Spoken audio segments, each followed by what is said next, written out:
Okay, this is a video on how to replace the immobiliser chip in a motorbike key. This one's from a KTM 1050. The end broke off this key, so I'm going to use this key to take the transponder out and put it into a new one.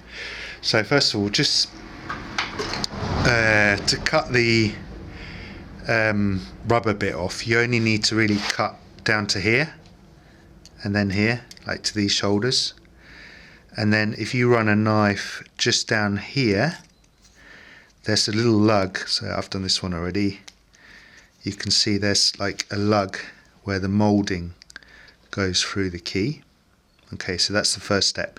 So you don't need to cut this as much as I have. You only really need to cut sort of this bit here, and then yeah, once you cut through that lug, the key will just pop off.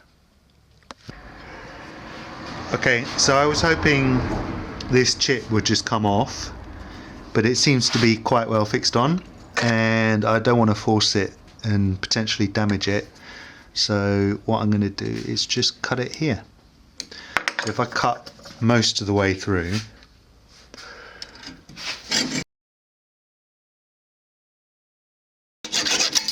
whoa! And there is the chip. Okay, so I bought this key online. It doesn't come with the transponder, so I need to get this transponder in. Don't know if you can see, but just inside in there is a slight raise, and that's what holds the transponder in position. And you can see on the key how that was held quite firmly in place.